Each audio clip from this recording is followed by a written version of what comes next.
Hello, my name is Mark Gibson, and you're listening to the podcast version of the Teagasc Signpost Series, a weekly webinar that promotes and examines sustainability in Irish farming. A very good morning, and you're welcome to this week's Signpost webinar. We hope you're keeping safe and well wherever you're joining us from this week. Today, we are celebrating another important milestone at the Signpost Series. Believe it or not, it's actually 5 years this week since the very first episode of the series went to air, and we are delighted that the series has gone from strength to strength since that 5 years ago. I want to pay special tribute to the dedicated team that makes it all happen. In particular, I want to say thank you to Yvonne Maher, who's in the background here today, who does a lot of the work in the background. Cathal Summers, thank you for your work in the programme and joining us as co-host in recent months.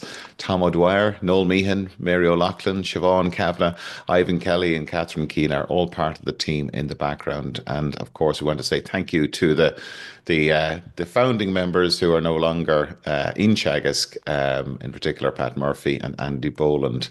And of course, we want to say thank you to all of our contributors over the years. But most of all, we want to say a heartfelt thank you to you, the audience, for your interest and your engagement over the years. We really do appreciate it. And we hope that we'll have many more years ahead of us with the series. So getting back to today's topic, as we know, concerns about water quality and environmental sustainability are growing, and finding practical solutions for reducing nitrate leachings in agricultural systems is more important than ever. And today we're going to explore how plantains, a versatile and resilient forage species, can play a key role in mitigating nitrogen losses while maintaining pasture productivity. So we're delighted to be joined by Dr. Aoife Egan, who is catchment scientist on the water EIP with LawPro, and Dr. Patrick Forrestal, who is a research officer with Teagasc based in Johnstown Castle. Good morning, Patrick and Aoife. How are you today? Morning. Morning, Mark. Doing well. Great to have you back again, Patrick. I know you've been with us before. And good morning, Cathal. Hi, Mark. How are you keeping? Hard to believe we're 5 years on. 5 years going strong and lots of great resources out there and hopefully many more years to come. So it's excellent.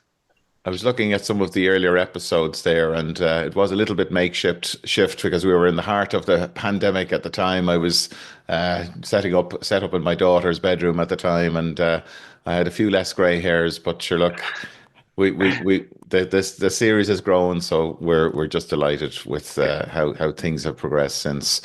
So, Aoife, for those people that are joining us this morning that may have not come across LawPro, could you give us a little introduction as to what LawPro does? Yeah, so LawPro is the local authority water program.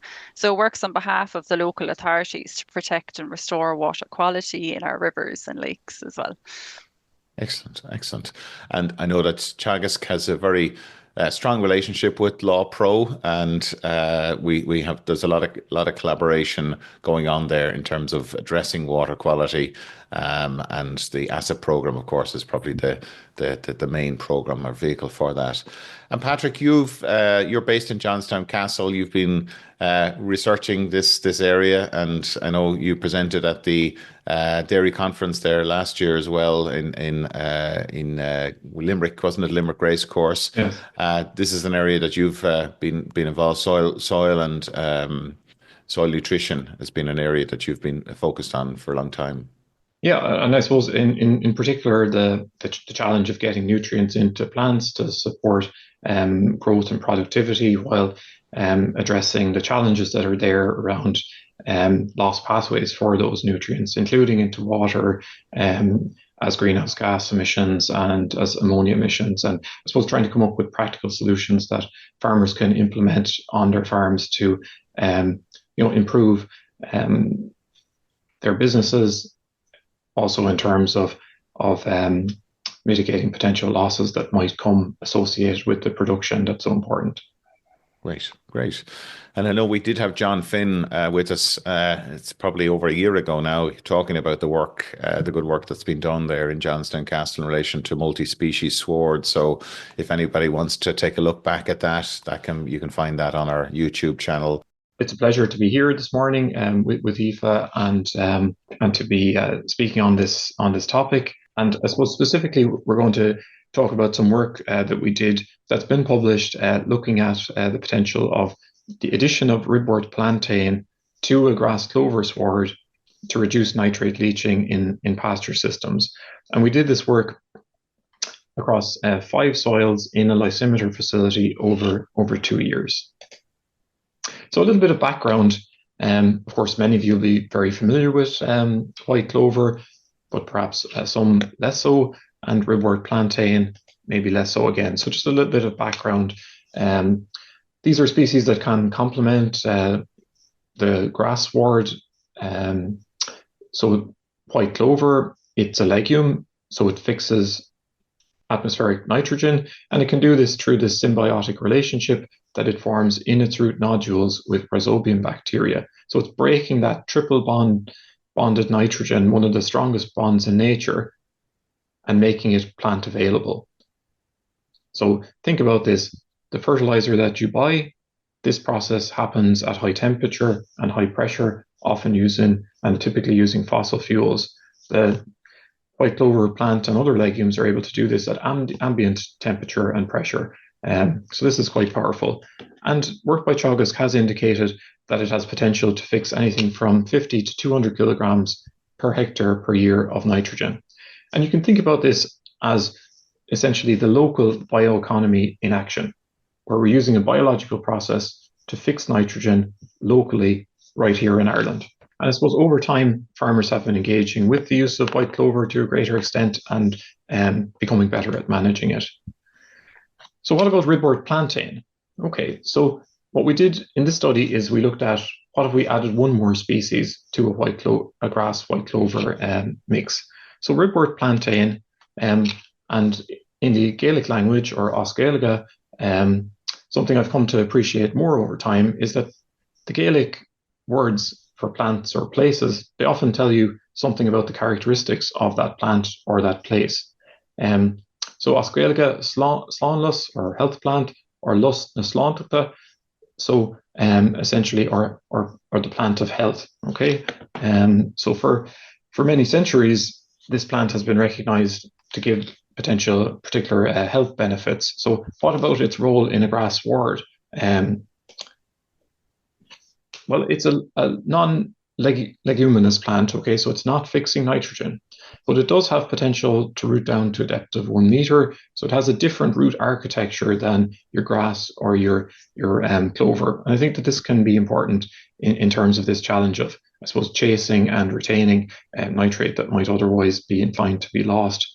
It has been there's been work done and published showing it has a diuretic effect on cows. So it's reducing the N content of the urine patches because the cows are urinating to a greater, more frequently. Thus the urine nitrogen content is diluted and it's spreading over a larger area, which gives potential for plants to recover it.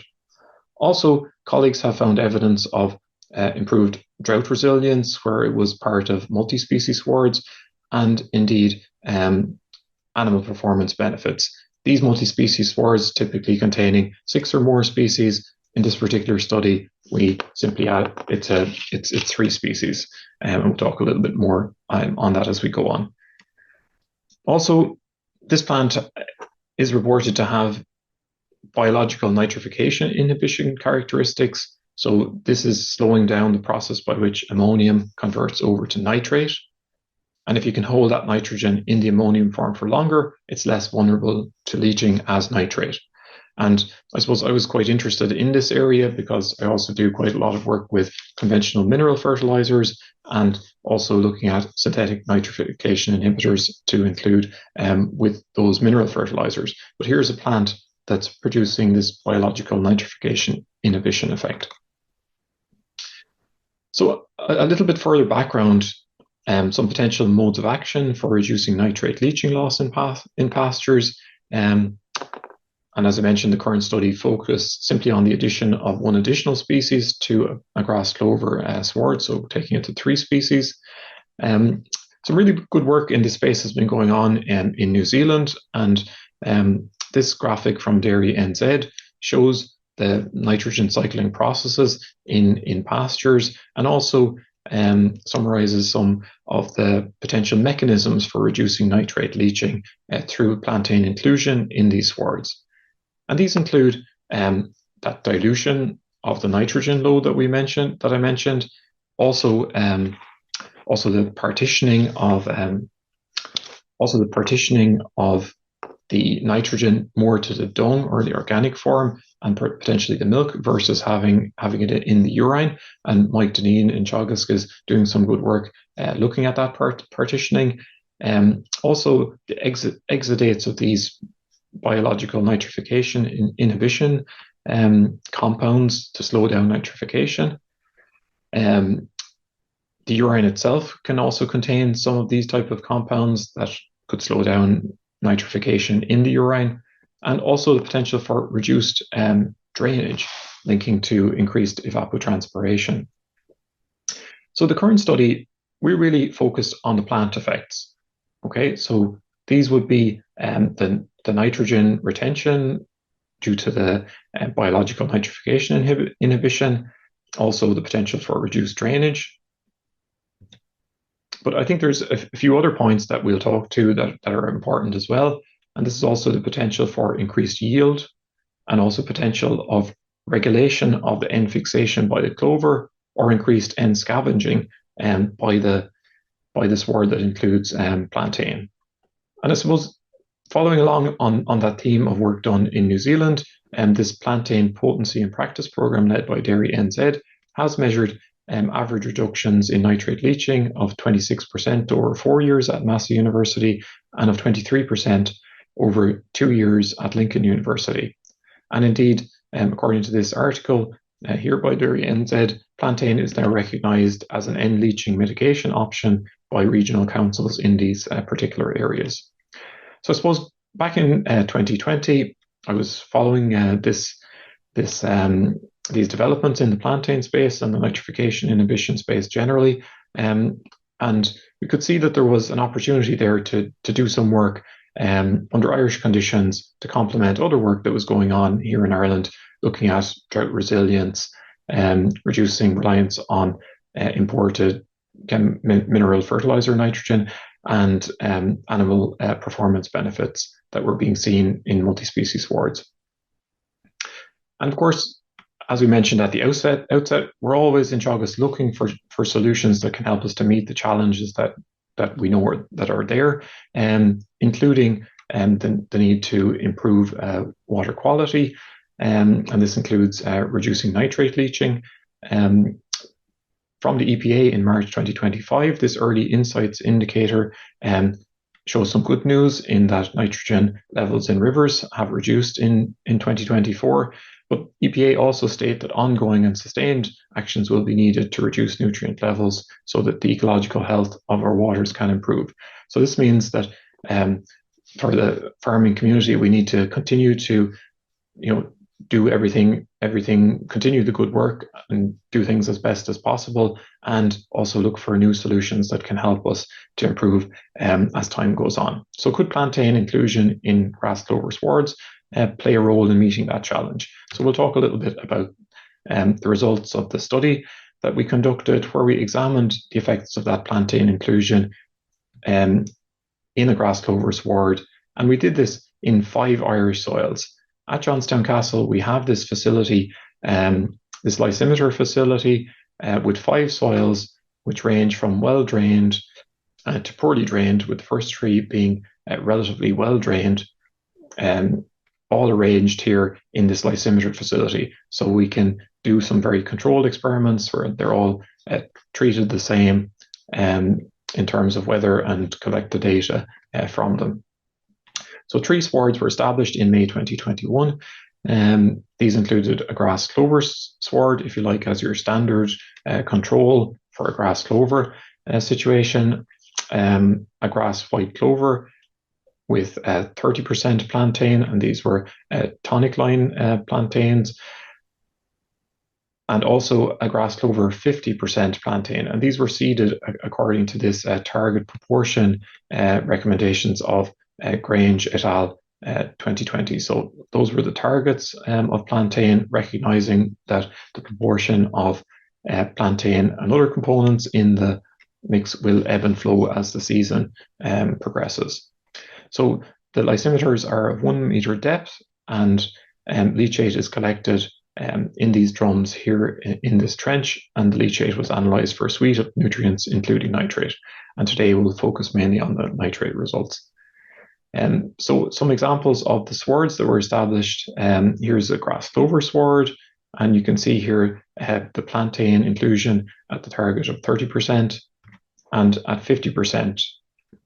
And we use these two rates to see if there would be an additional benefit or advantage or disadvantages associated with going to higher populations of plantain. The nutrient application schedule over the 2 years of this study. So to begin with, in September of 2021, so in the autumn, we applied one single application of 30 kilograms per hectare of NBPT urea, and also a urine patch to simulate a urine patch applied in the autumn. The urine that was applied to these lysimeters was real urine from the Johnstown Castle dairy herd, which is grazing a mixture of pastures. So all plant treatments received the same urine. So there's no, I suppose, urine effect at play here.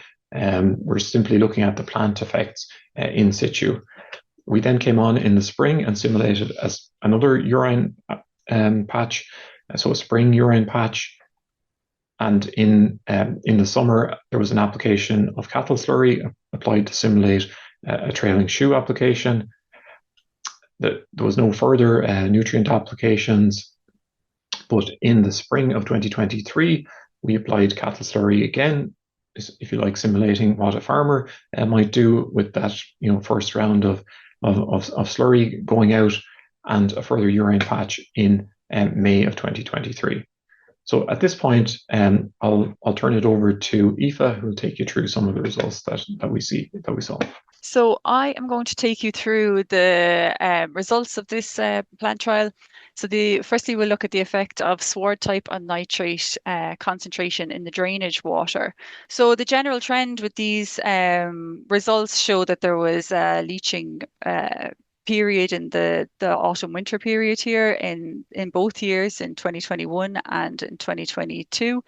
But when we look at this compared to our plantain, our 30% plantain, and also our 50% plantain, we can see that this leaching is much reduced compared to grass clover. And then we compare it to our MAC standard, nitrate standard. We can see that there was really only one leaching occurrence here in the plantain treatments that breached this MAC level as well. So we can see that the inclusion of plantain really has reduced the concentration of nitrate in the drainage water. So then looking at our Elton soil, which was a well-drained fine loam soil type. Similarly, again, we see leaching occurring in the autumn-winter periods. So I also to point out that a urine patch was actually added here mid-September. So we will see that the leaching is just slightly higher in 2021-22 compared to no urine added here in the same period between 22 and 23. So we can see compared to the plantain treatments that grass clover leaching is much higher. And then also when we compare this to our MAC level, we can see that there were that the plantain, leaching from the plantain did not breach the MAC level for the Elton soil. And then looking at Clonroach is also a well-drained fine loam soil type. Again, similarly, leaching occurring in the autumn-winter periods. But comparing this then to our plantain treatments, we can see that it is reduced, particularly reduced for the grass clover plantain 50 treatment in this case, which was where we see that there was no breaching of the MAC level. But again, although plantain 30 breached the MAC level in this instance, it was just on 2 occasions compared to grass clover during the duration of the plant trial.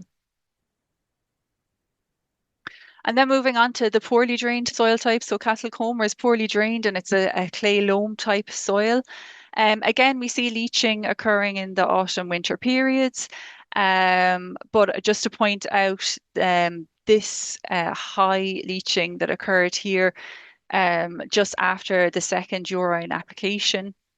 So this occurred because of the nature of these soils, they're high had a high clay content, and it was a particularly warm, dry spring in 2022. And it was visibly evident in the lysimeters that the soil had begun to crack. So we can attribute this to preferential flow in the lysimeter occurring here, which was also observed with the plantain treatments as well. So we can see here that in this case, all 3 treatments were below, the leaching was below the MAC and nitrate level. And then looking at the Rathangan soil, which is also a poorly drained sandy clay loam soil type. Again, we see the same similar leaching occurring in the autumn winter periods, and also this preferential flow peak here, which was observed with the plantain treatments. And we can see the plantain, the leaching in the plantain treatments was below the MAC level for this soil type too. So then we looked at the annual nitrate leaching. So in the first year here, we can see the black bar represents grass clover, dark gray represents grass clover with a 30% plantain, and light gray represents grass clover with a 50% plantain. And we can see here that the general trend is that there was reduced nitrate leaching in the plantain treatments compared to grass clover. In particular, there was a statistically significantly less leaching in the Elton and Clonroach soil in the first year of the trial. And then looking at the second year of the trial, again, we can see there was a statistically significantly lower nitrate leaching in the plantain treatments compared to the grass clover. So this could be due to the plantain just becoming more established in the second year of the trial, but also biological nitrification inhibition could also be taking place here too. And then looking at the drainage volume, so this is the amount of water that actually went through the lysimeter system. This is measured in millimeters. And again, the general trend is that there was less water that went through the system in the plantain treatments compared to the grass clover. We can see the Oak Park soil, there was statistically significantly less in the plantain 50 compared to the grass clover here. And in the second year, we can see that, again, same trend, that there was less drainage volume in the plantain treatments compared to grass clover as well. And overall, just to point out that there was 1 to 16% overall drainage reduction in this trial in the treatments, in the plantain treatments. So then looking at the yield data, so this data is work that we're currently looking at. It is yet to be statistically interrogated.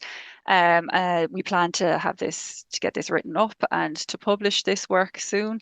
So we'll just take you through kind of what our observations are on this so far. So we can see that in the first year, the general trend tends to be that there is a greater yield in the plantain treated grass compared to the grass clover in the first year of the trial. However, in the second year, we're seeing an increase in plant yield just in the free draining soils compared to grass clover, so in Oak Park, Elton and Clonroach. So now I'm going to pass you back to Patrick, who will take us through, just discuss the results in terms of plantain's role in reducing nitrate leaching. I suppose just to pick up on some of the potential mechanisms for the reductions that we observed in this study, I suppose that's an area that we're always curious of. And in this particular study, we didn't have we didn't have some of the mechanisms at play, such as the dilution of the urine, the partitioning of the nitrogen load within the cow. So I suppose these are further effects or further mechanisms that would be at play out of the pasture with the cow. But as Aoife mentioned, the plantain inclusion did reduce the drainage water volume, anything from 1 to 16%, and we attribute this to increased evapotranspiration. And you can also see some extra yield there, which is going to take water to produce. And that would tie in with work that's been done in New Zealand that also indicates a trend towards reduced drainage volume with the inclusion of plantain.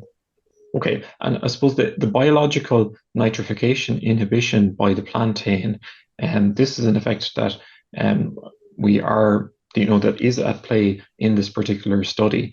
It does appear that the plantain is able to hold on to the nitrogen in the soil for longer, using this nitrification inhibition. But I think there's also a role for the deeper rooting of the plantain. So with the nitrification inhibition, keeping the nitrogen out of that nitrate form where it's more vulnerable to leach down through the profile for longer helps.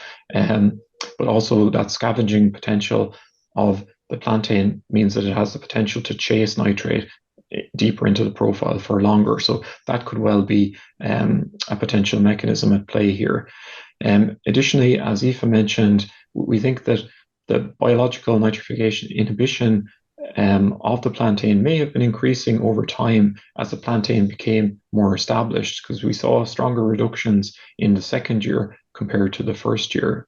Also, the yield data set that we're now really getting into and is complete does indicate this increased yield with the 30% plantain over the 2 years, particularly on the more freely drained soils. So this is a potential mechanism for reducing nitrate leaching. But I suppose as we get into that data, we also see this delivery of greater early growth by the plantain. And we think that this is quite important during critical time periods for leaching. So for example, following a spring urine application, the plantain treatments were putting on more biomass early in the spring, which is a potential advantage for farmers seeking to have early forage for the dairy cows. But also that means greater potential for scavenging of nitrogen from those urine patches while the leaching pathway is still open. Also, the nitrogen offtake data is giving us some insight also, and we do suspect that the proportion of N offtake for the plantain treatments that came from fertilizer, dung, urine, and slurry nitrogen recovery may be higher compared to the grass clover treatment, which we suspect may have had higher nitrogen fixation or just was not as actively growing during the times where nitrogen scavenging was important, particularly in the early spring. And Aoife, we'll just go on to the next piece there. Yeah, so we did observe in the lysimeters, although we didn't have the resources to do plant separations, which I think would have been valuable. We did observe that plantain regulated the clover content of the sward in this high urine load setting. So visually, we could see that the plantain was, I suppose, regulating the balance of the species in the lysimeters. I suppose importantly also, we did see that the majority of the benefits in terms of reducing nitrate leaching could be achieved with this target population of 30% plantain rather than the higher population of plantain. And I think this is useful in the sense that I think that this is a good kind of agronomic compromise based on the yield performance that we saw and how the swards looked over the course of the season. With that, I'll turn it back to Aoife to summarise. Yeah. So just in summary then, I suppose in terms of nitrate leaching, the inclusion of the tonic line ribworth plantain in grass clover swards reduced the drinking water nitrate maximum allowable concentration exceedances from 28 in grass clover to 7 with 30% plantain and plantain inclusion and 4 with 50% plantain inclusion. It also reduced the mass of overall annual nitrate and total N loss from these soils. So in terms of yield, the trend was for increased yield for plantain treatments in the first year, and the trend in the second year was for increased yield in the free draining soils, particularly in the 30% plantain treatment.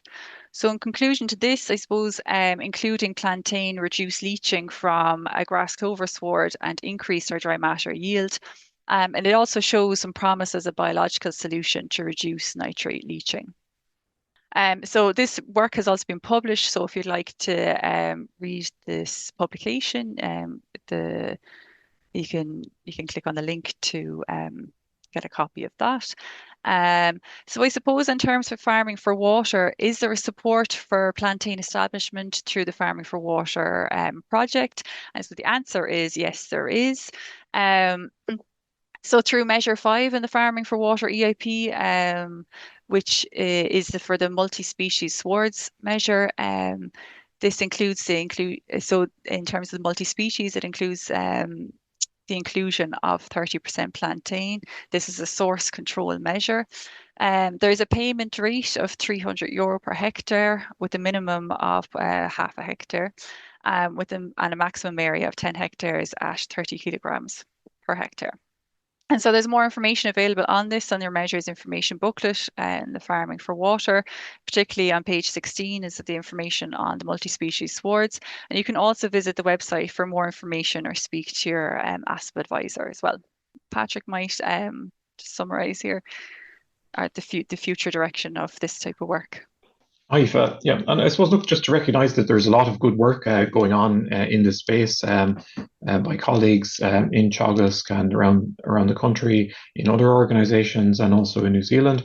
But I suppose a few areas that kind of come up from this work include the role of varietal selection for biological nitrification inhibition and the temporal growth pattern optimization. I mentioned that we used tonic line plantain variety in this particular study. So tonic is one variety of plantain, and there's been breeding from that tonic cultivar. So it may be the case that other plantains are out there, but what's the role of different varieties in terms of their ability to provide this biological nitrification inhibition effect. Also, I think N tracing to distinguish the different sources of the N that ends up in the plant in a grass clover plantain sward could be useful, and I think some of that work is going on. Also, I think from this study, look, it was in this lysimeter facility, so it's we don't have cows grazing over the top. I do think it would be useful to measure leaching losses in Irish conditions under the full grazing condition, the farmland condition, where you have the cows grazing over the top. And I also want to acknowledge John Murphy, who did a lot of the management of the harvests, etc., in the lysimeters. And John's good work in doing that. Also the lab staff at Johnstown Castle for analysis, and DLF Seeds provided the seed for this particular experiment. So with that, thank you very much for joining today, and we'd be happy to take any questions or thoughts that you might have to share. Thank you, Patrick, and thank you, Aoife. Really enjoyed your presentation, and lots of questions coming through. Just maybe a few questions on the methodologies that you used, but just I suppose from a farmer's perspective and a practical perspective, what do you see as being the kind of key recommendations coming from this work? Yes, it's a good question. Look, I suppose this work was done under the conditions that are laid out there. It shows a lot of promise, I think, this technology. So there was quite a lot of work done in New Zealand and ongoing in New Zealand, and you can see that actually it's recognised by a number of the councils there as a nitrogen loss mitigation tool in New Zealand. So I suppose we were curious as to see, how would that stand up in some of our soils. You can see that the uptake of plantain is supported in the water EIP, and also as part of multi-species swards in the multi-species sward measure. And certainly this work does support that use of plantain in our pasture systems as a tool to reduce nitrate leaching. And I suppose working our way into getting that rolled out and getting the agronomy aspects of it correct will be important. But I think that's a journey that we've already started to go on. So I can see it being a useful tool. And this work and this published paper that Aoife has recently published certainly supports its use as a tool to reduce nitrate leaching. And Aoife, Patrick mentioned there the supports that are available for that. Could you maybe just talk to us about that's available for incorporation of plantain? Yeah, so just I mentioned there on my slide that in terms of of the EIP project, that there's a payment rate of €300 per hectare of multi-species swards. There's you to sow a minimum of 0.5 a hectare and a maximum of 10 hectares, 30 kilograms per hectare. If you want more information on this, you can look up the Farming for Water website. This is measure 5 is a measure for multi-species swards. But also if you speak to your ASP advisor about this, they'll be really good at advising you on this inclusion of multi-species. The fact that it's being funded, I suppose, suggests that it's a viable option for mitigating nitrogen loss, and that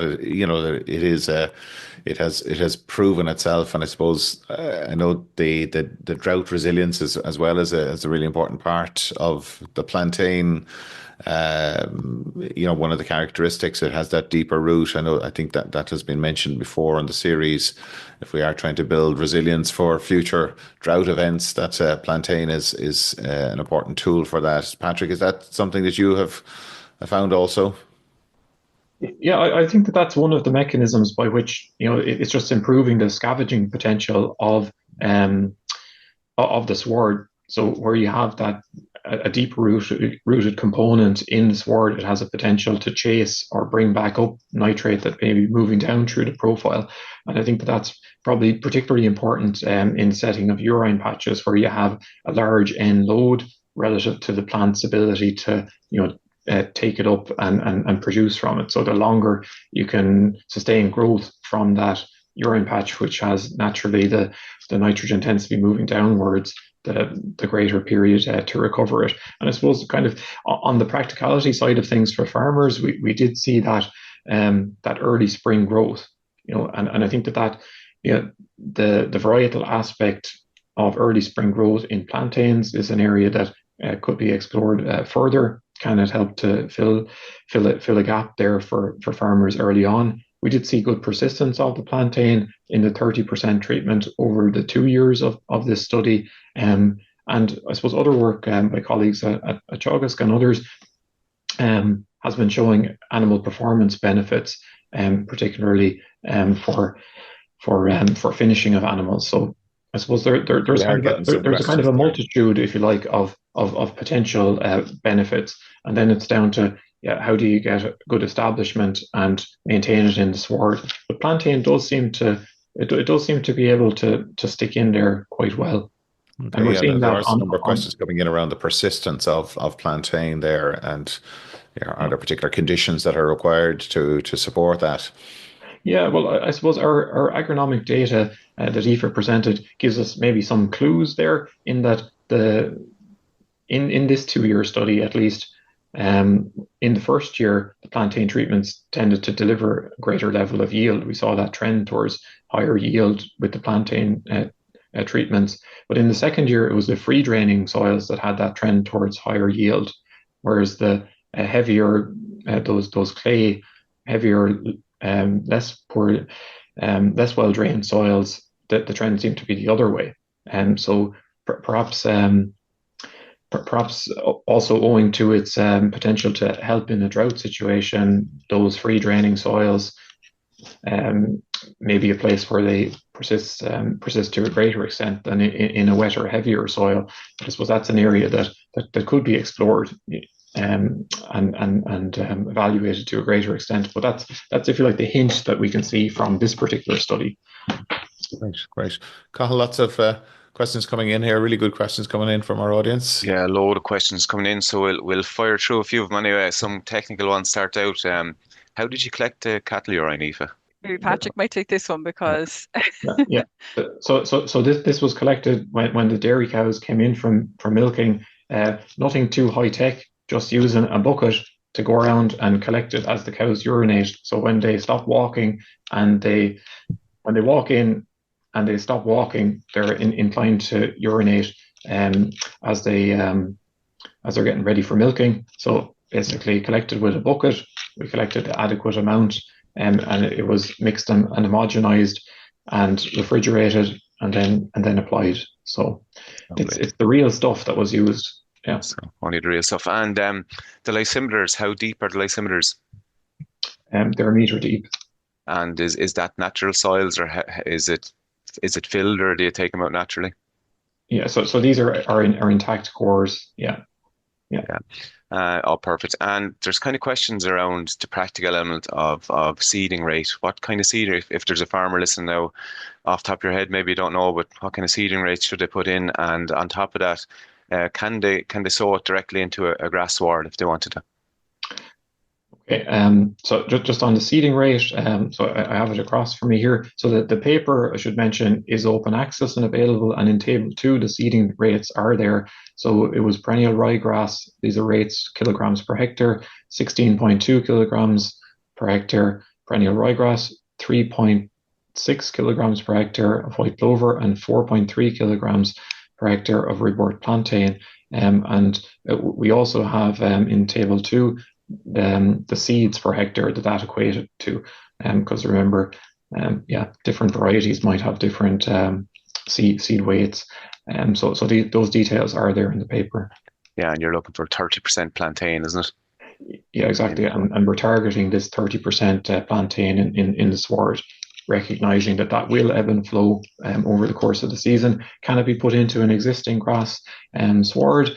I did read some articles from New Zealand where they were basically spreading some plantain seed onto existing pastures, either in slurry or with the fertilizer over time. And I suppose that's maybe a bit hit and miss, but they were seeing over time that they were seeing some plantain appear into the sward, but that in that particular setting, it was also combined with a reduction in the chemical nitrogen rate, which probably let those seedlings get established.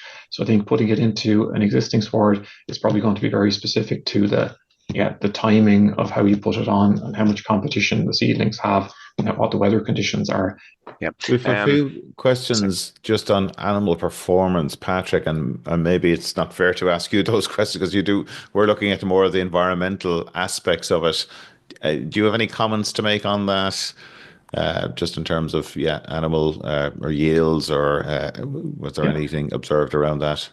Yeah, I suppose in this study we're not looking at animal performance, but some colleagues at Grange, for example, have done some really good work looking at multi-species swards that would also contain plantain and how these might improve animal performance and finishing and carcass weight. So there is a body of evidence building there, and Ellen Fitzpatrick, who's based at Johnstown Castle, is managing the dairy beef herd there, including the milk, including the multi-species sward. So I suppose our knowledge of the benefits for the animal performance is growing, and they do seem to be there. But this is not my primary expertise, so I would defer to colleagues who know more about this topic. Just looking at some of the results there, in the heavy Castle Comer and Rathangan soils, we could see there was a bit of an end-load leaching. And I suppose a lot of the science that we talk about is, light soils, more leaching, heavier soils, less leaching. Just can you comment on that? Yeah, absolutely. So look at, like Aoife showed that after that spring event in the first year cycle, after the spring urine application, we had this high nitrate concentration coming through, which we attribute to a level of cracking or facilitating some preferential flow in the lysimeters in these clay soils. So these two heavier soils were clay soils or higher clay content soils. And we do typically think of these soils as being poorly drained, right? So they don't dry out as quickly for sure. But if these soils crack, they can open up and provide a pathway down. So these lysimeters are only a meter deep. But oftentimes these poorly drained soils, as we might think of them, if they're farmed at high intensity, they may have drainage systems underneath them. So once the nitrate moves downwards in the profile, it may have a conduit out if the soil is drained. So that's something just to bear in mind. And I think that event that we saw in the spring after the urine application is a large part of the reason why we saw high levels of nitrate loss in those two more poorly drained soils in that first year, relative to the freer draining soils, which weren't subject to that cracking or occurring. I suppose practically for farmers, should they be looking at kind of targeting plantain to specific fields or parts of their farm that might be more susceptible? And if so, how would you identify those susceptible kind of areas to nitrate leaching? Yeah, well, I suppose this is probably linking into the resources of the of LawPro and of the advisory service.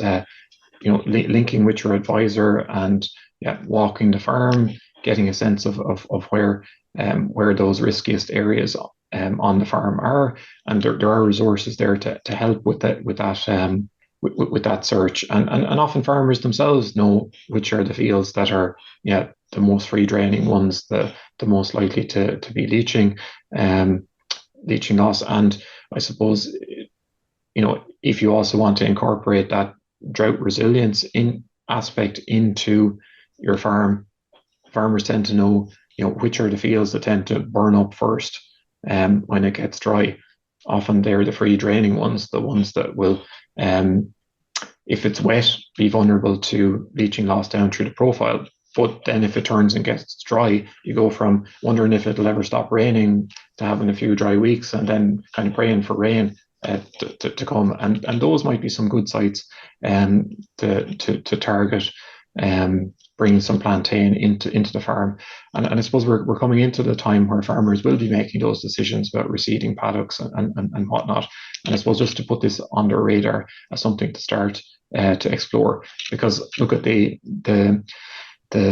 changeover from ryegrass swards to grass clover swards, or to swards that are multi-species or include plantain. That's something that happens gradually on farms, typically as reseeding goes along. So it's there is an opportunity there, I suppose, if you're curious and to engage with it, to include this in your reseeding plan. And Patrick, can it be incorporated successfully into existing swards? A few questions here coming in. Can plantain be purchased on its own, or is it something that it could be advised to be mixed in with some other species? Yeah, well, I suppose it's typically available as part of mixtures that are there, probably mixtures that are commercially there tend to align with the support schemes that are there. But I'm sure if you explore with your seed supplier, if you could get the seed on its own, that is likely to be possible. There are different commercial companies that have plantain varieties available. Typically, it's not something that's on the forecourt, but I'm sure it could be explored. And then to the establishment of it in existing swards, it's back to what I mentioned earlier. Yeah, you could have a great take or you could have a poor take, and you'd have to be prepared, I suppose, where you're trying to put it into an existing sward to bear with it, recognizing that depending on the weather conditions and so on, you might get a great stand or you mightn't get a great take. And just to keep doing it seems to be the approach that I was reading people do, where they're trying to take that approach. There's a lot of questions around, obviously, the productivity and will farmers get more milk from plantain, but there's a number of questions around the palatability. Will the animals eat it? 30% we're looking for How palatable is it, or will animals eat it? I suppose there is work done on multi-species swards before, but Yeah, it does seem to be quite palatable, and animals are inclined to graze it and graze it out quite well. And um, that there is some work work done, or there's a thought process that because of the deeper root system, that it has maybe other micronutrients, etc., that can be beneficial to animals, or have activity against worms, for instance. That can help the overall health of the animal, and their performance. So a lot of questions on the animal performance side actually coming in naturally enough.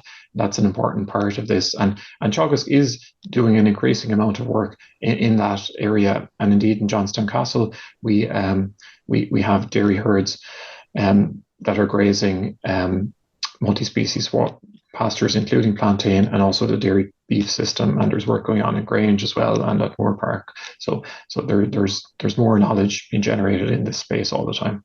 There's a good few kind of questions coming in around that you kind of focus on urine and slurry and clover. Did you look at chemical nitrogen? Yeah, it's a good question. So with the exception of that very first chemical nitrogen application in the September the first year, when sward was, I suppose, in maybe more of an establishment phase, we didn't apply any nitrogen fertilizer. That being said, with the urine patches and the slurry and the clover fixation, there was certainly no limitation in nitrogen availability in this particular setting. If anything, it was, if you like, a stress test for plantain in terms of could it have an impact in the highest loading scenarios, where you have these urine patches occurring, and even multiple urine patches occurring. Yeah, and the botanical composition of the project, and I know we've talked about persistence already, but I suppose there's a question here around, did it persist at 30%? And if it didn't, did you see a reduction in the ability to stop nitrate leaching? Yes, it did persist. So we ran this for, well, the study for 2 years, but I suppose from the time of establishment, it was even a little bit longer than 2 years. Yeah, the 30%, it did persist, and it seemed to keep a good balance in the sward with the clover and the grass.